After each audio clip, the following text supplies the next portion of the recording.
Hi everybody, this is Go Green PM.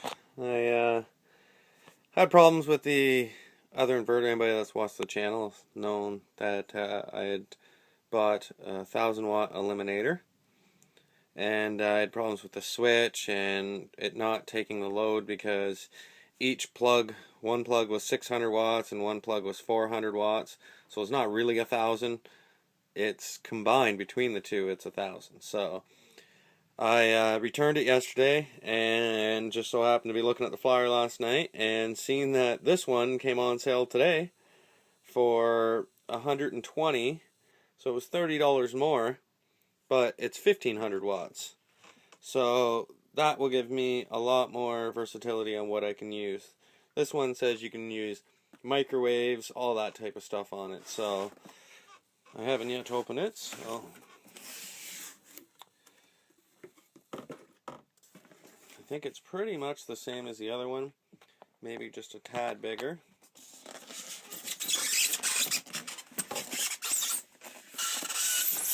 Now, hopefully, I got one that was made on a Monday or a Tuesday, not one that was made on a Friday like the other one, because it was just problems right from the beginning. And anybody that knows that's worked in a factory or anything, Fridays, usually you don't put as much care as you do on a Monday or Tuesday, so that's where I'm going with that. But so it is a little bit bigger than the other one, actually. I thought I'd probably be able to use the same holes and stuff, but it doesn't look that way, which is fine. It's only a couple of screws that mount this on here, so I'm going to get this mounted and I'll... Okay, so I got it mounted on the walls. I realized there is a ton of wires down there. Most of those wires aren't even hooked up. Extension cords, I got to clean under there, but anyways, there it's hooked up. So it is about, I'd say about 4 inches bigger than the 1000 watt. So, got my 4 gauge. It's very short. The batteries are right out there. So, I think they're 5 feet, these cables. 4 gauge, which is enough for this. So, there's that, and then it runs out this cable right here over to this switch right up here. So now when I turn this on, that turns the inverter on down there. So it's saying, if I can even get this into focus. So it's saying 13.5. So my batteries are full. 0 load. So 13.5 at 12 volts. And I got 0 load on it. So now I take this one here. This is an extension cord. So that one will go in there. And then there's a black one. This one here. And these get left plugged in all the time. So now one extension cord runs up. Eventually I'm going to wire it right into the plugs in the trailer and all the plugs will be live, but I haven't got to that point yet. So long extension cord. This is an extension cord for an air conditioner, so it's pretty heavy duty even though it's only going this short distance. Comes up here and where's my power bar? Oh, it's supposed to be just like that. And then I have a power bar over top of my kitchen. And this is my light for the outside. I just plug that in right there at night. I have a 13 watt light bulb outside. And then there's another one. The other extension cord runs back. This is why I do need to wire it in the plug, so I'm not doing this, but it runs all the way back to my my TV and DVD player and fan and such. So now when I turn this on, boom, I got power to the TV and stuff. So during the day, just because of the transformer and the TV and stuff, I leave that power off. But I generally just leave the inverter run all weekend while I'm here.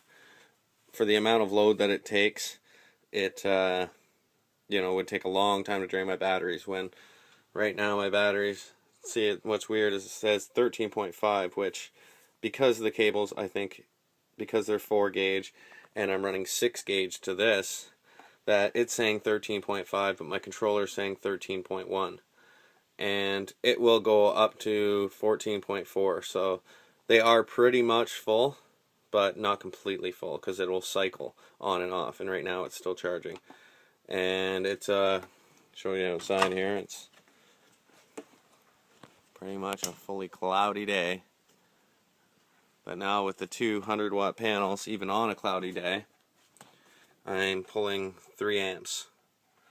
I last weekend with the 200-watt panels on Monday before I left, when the sun was nice and intense, I think the solstice of the sun and everything, because my pitch is at 30 degrees.